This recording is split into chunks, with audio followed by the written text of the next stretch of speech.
Welcome to Coffee with the Superintendent. We're here today with Superintendent Ellen Peterson, and we're going to answer some questions that parents and staff have submitted. Good morning, everyone. We got quite the rainy Friday after a rainy week. Yes. We need it. That's good. So anything you want to start us off with? Any good news?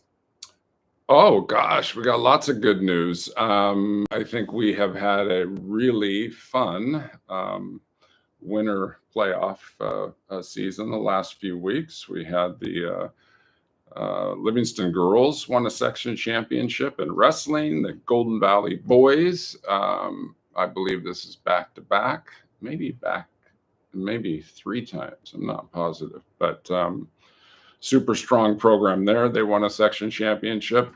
And then our two surprises, both the El Capitan boys and the Atwater girls had a great section and NorCal run.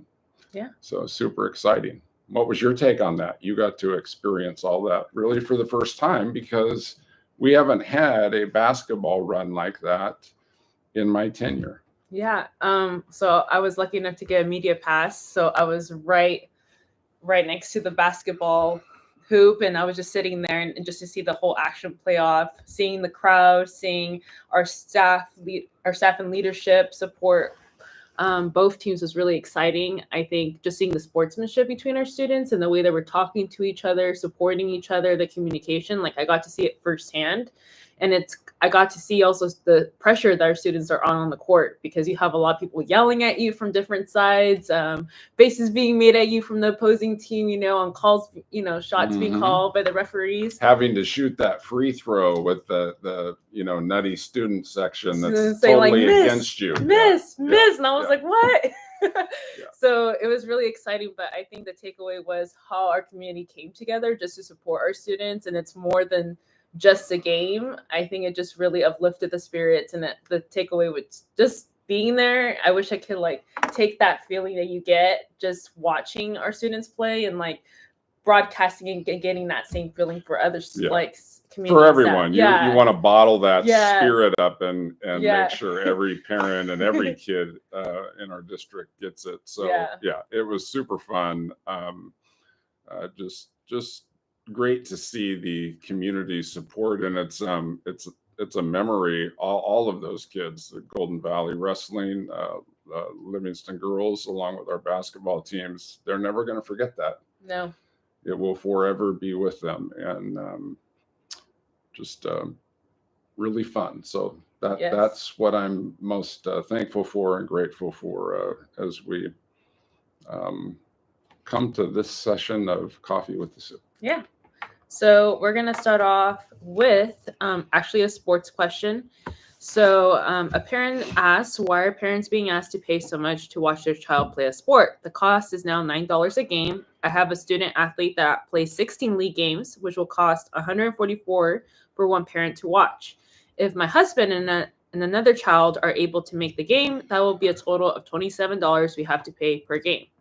The cost of watching your child play is actual more than this when preseason games are taken into account. The parent also, I'm just going to summarize it, just talks about if there's any options like for a family pass, anything that we can do to help parents and families out to make sure that they're able to see their games, to make it more affordable. So first of all, before I talk about this, and my answer is going to be brief, but this is why we do Coffee with the Soup, is so you can bring things like this to my attention, to our attention. Yeah.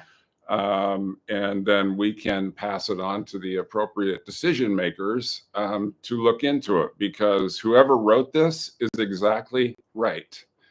And when I checked into it, we have campuses doing different things at their various sites. So some sites do a really good job with family passes. For example, Livingston, parents can use their ASB pass for their student pass that allows their parents to get in the game.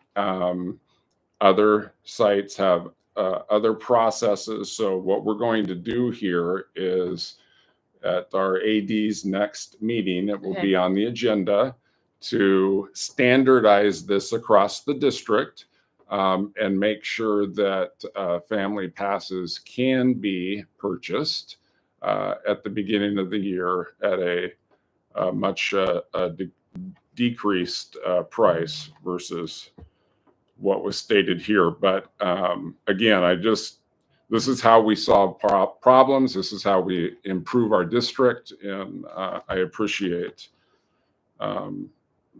you bringing this to my attention. Okay.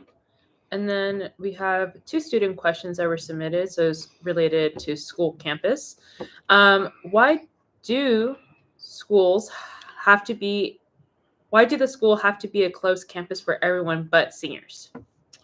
Well, not all campuses are open campuses, number one. And for those that do, the policy on who can leave is really up to the site. We don't dictate all policies for all things from the district office. In fact, we do our best to not do that because sites have their individual needs and individual cultures. And on this issue, you have some sites that are right in the middle of town. And for example, Merced High, and businesses are historically dependent somewhat on students. And then you have other sites that aren't so close to town that aren't allowed to leave campus except maybe seniors or certain folks that are able to earn that right. So we leave it up to our sites to make that decision. Okay. And then the following question is, can you ban vapes in the schools? Well, per ed code, there should be no vapes, vape pens in schools. It is an insidious thing, though. It is very easy. We all know what's actually going on. And as we heard in our first quarter, we had a first quarter question about things that were going on in the bathroom. Yes. And we were able to improve those to where the individual that wrote that question actually let us know about a month or two later that it was much improved. So we just need to know, things need to be reported. If you don't want to talk to an adult and things are going on with vape pens, please use the tip line. Anyone can call from any site and anonymously report, and we will have administration or administration will handle it. And if you feel like at any time as a parent or a student that your administration isn't handling the issue, you are always welcome to call or email me or bring it up in a coffee with the soup. Yeah. And then we're going to move on to a parent submitted a few questions about school transfers. Okay. So the first part is, will the district start cutting down on the amount of transfers that are being allowed by the district? Rumor had it that last year there was going to be no transfers. And then 1 week before school started, all of the transfers were approved by the lady in the district office. Okay, so I'm going to, on some of these questions that are a little more technical, policy related, I'm going to read the answer so I get it right. Otherwise, my staff gets a little testy with me. But I also will give my general commentary on it after. So here it goes for that. School transfer requests are due to the district office by May 1st. Those are processed, and if there is room at the requested site, and that's the key thing, if there is room at the requested site, as well as a listed hardship, transfers are granted by the first week of June.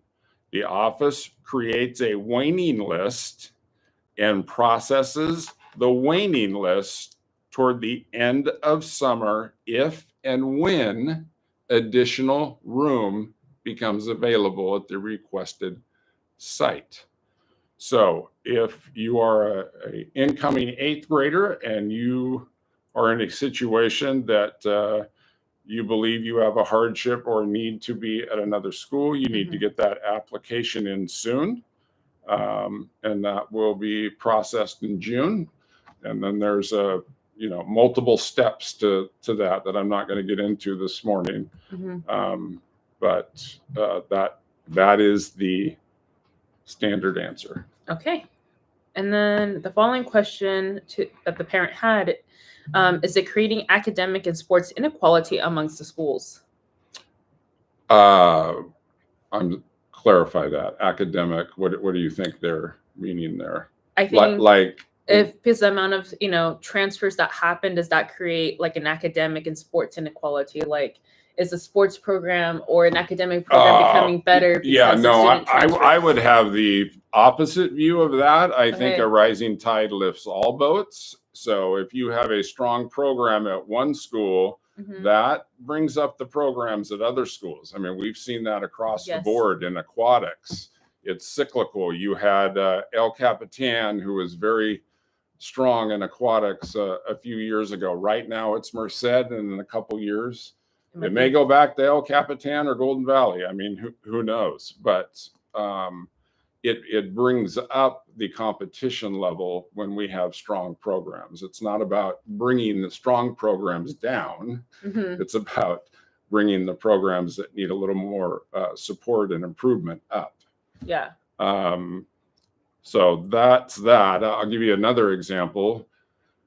Atwater boys and girls have dominated the basketball leagues in the last 3, 4, 5 years. And this year it was multiple boys teams vying for the championship. Atwater did not win the championship. And on the girls' side, Atwater girls have dominated league for years, and they shared a co-championship with El Capitan this year. So we compete. We thank and encourage our strong programs for leading the way, and we want everyone else to do the best they can to make their schools strong across the board. Traditionally in the district, there have been some schools that are better at basketball, some schools that are better at aquatics, some schools that are better at football. We can look at that over a 10 or 20 year period, and that's the way it's going to be across the state. And certainly we have examples right here in our district. Okay, the following question is some high schools are getting higher level academic courses cut because of decreased enrollment in the courses because higher level students feeding into the schools are transferring. Okay, so school signups are based on or what we offer at a school is based on student signups. There has been a decrease in AP classes across the board. Not at one school more than another, across the board, because of access to Merced College. And that was done intentionally. We want our students to take a college class while they're in high school. It's in our vision. We're not shy about it. We have many teachers, students that make this choice between taking an AP class in our system and taking a college class, and many choose college because if you take the right college course, that course is going to transfer to any school. Well, AP courses don't transfer to all schools. Doesn't mean we don't want to have a strong AP program or encourage that. We want both, but because there is so much access at Merced College now, absolutely some of our AP enrollment has gone down. And I think I had a student intern comment on that, saying why they chose that was because they got to actually experience the expectations at a college, and that helped her feel more comfortable going into a four-year university and having some of that experience. Yeah, which is exactly why we do what we do. Students that experience college while in high school have a 25% higher success rate than the student that doesn't take the college course while in high school. Okay. And then the last one is sports teams are becoming significantly stronger as a student transfers to schools with stronger teams. If one attends a sporting event, students know which opponents are supposed to be at their school, which would even the playing field. Both of these situations are also bringing morale down. It kind of goes to my answer on the first one. Yeah. We have to be strong across the board. We don't have a choice. I've had this conversation with multiple parents. Well, why don't you just not allow kids to transfer? That's not an option. There legally has to be a process for hardship cases, and we have that process. In a given year, we might have 200 to 300 eighth grade students request a different school, and overall, the percentage of kids moving from one school to another is below 3%. So while in some cases, parents or students may feel like, different high profile cases and look at that, the overall numbers just don't bear that out, that there is a problem across the board. And I remind people that our paradigm is MUHSD. Yes. So we look at our district. If you go and look at other districts and the percentage of transfers, they are much higher. Yes. So can we always improve that process and make it more equal and more fair? Yes. But overall, relative to everything that goes on in our state, we do pretty well with that. Okay. And then we have, there was a part 3 to that one. So academic expectation is low for students at their schools, and the district touts high graduation rates. How can the district feel confident and pride in graduating students with such poor academic subject competency? Well, I would argue that with the premise of that question, because obviously they're looking at our CASP scores at the junior level. We need to remind everyone that we have 12 feeder schools and that we are a union high school district. Yes. So we're dealing with 12 different districts that send their 8th grade class to us. In a given year, between 10 and 20% may not graduate from the 8th grade in that district. Now, that doesn't mean they don't walk. They do, but they didn't meet the standard. Got it. That's generally how they operate. And then we take those students, and many of them, a lot of them are reading below grade level, and we have to deal with that. And public high school districts in the state of California and across our nation are required to educate all students, no matter the challenge, no matter the cost. So we spend an inordinate amount of money on getting students up to the highest levels we can. We have an entire initiative that started last year and will continue into future years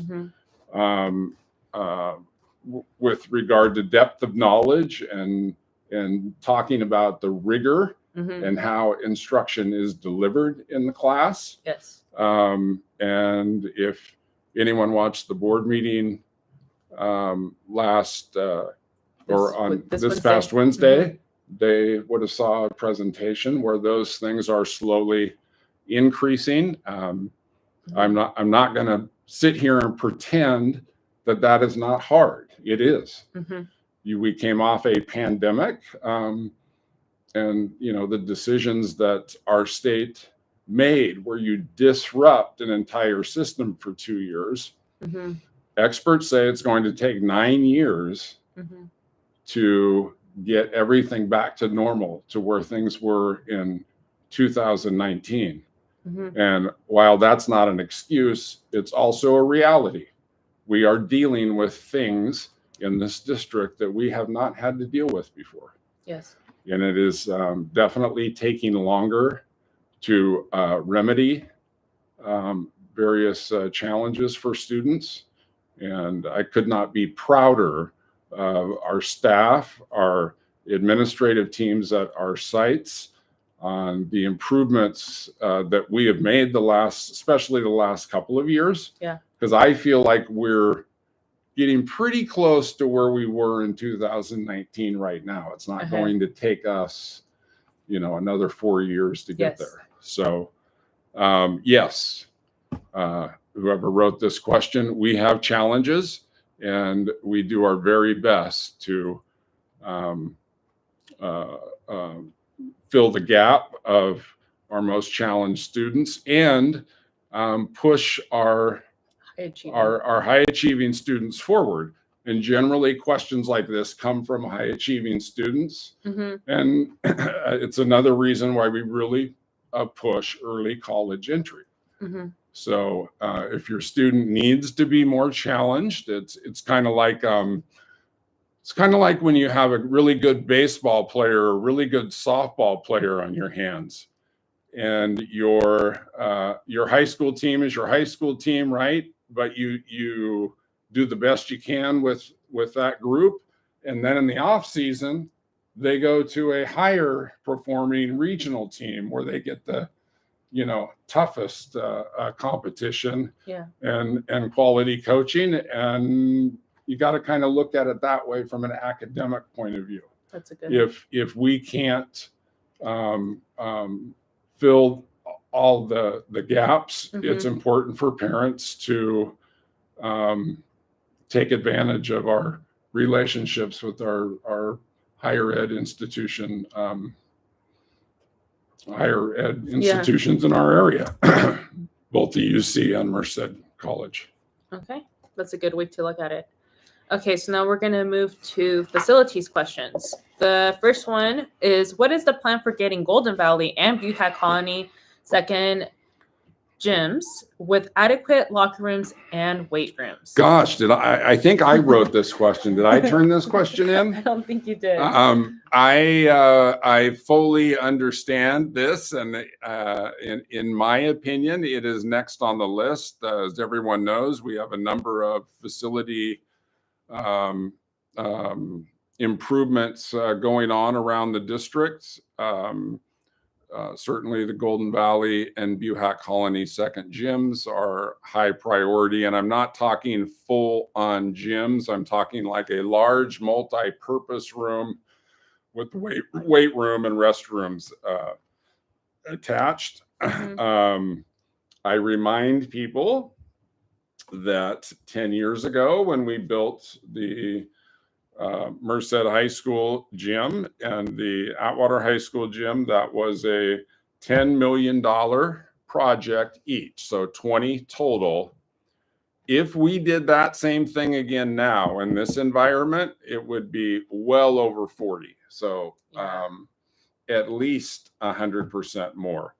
And we're not talking about a full-on new gym. We just need more space for indoor activities. So I don't expect it to run at that cost, but people need to understand we can only do so much at one time. And there are some other facility questions coming up, and well, I'll let you answer. I'll let you ask the question. It kind of goes along with this one, though. Okay. So we had, 15 questions about the Livingston High School pool. And one of the questions was, Why do all the other Merced Union High School District high schools get newer, better working sports facilities? I don't really understand how Livingston is one of the oldest high schools and still has the same facilities in 2025 that they had in the 1900s.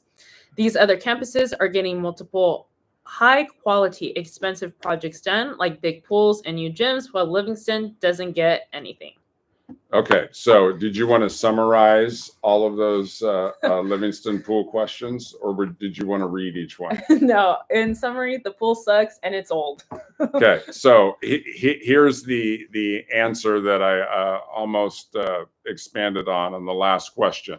So schools give us, the district office, recommendations about facilities and what they want, both the parents, the students, and staff. Those recommendations come to us. And the Livingston pool wasn't the highest thing on the list that came to us. It's on the list. It's on our 5-year facilities plan, but it wasn't the first thing. And speaking of Livingston, Livingston has beautiful fields, newer softball fields that were built 12 years ago or so. Brand new, refurbished stadium that was just completed last year. They're getting a new football field improvement this spring. They have one beautiful gym and one second gym. 2 of the schools in our district would love to be in that situation. Mm-hmm. I agree 100% that all of our facilities are not equal across the board, mm-hmm. but we are trying to get there. The Livingston pool had about a $500,000 or $600,000 facelift about 5 or 6 years ago, and so the surface, while old, it is still in usable condition. If we had $10 million laying around, I would love to come in with a bulldozer and push all the old out and build new like we did with Atwater and Merced.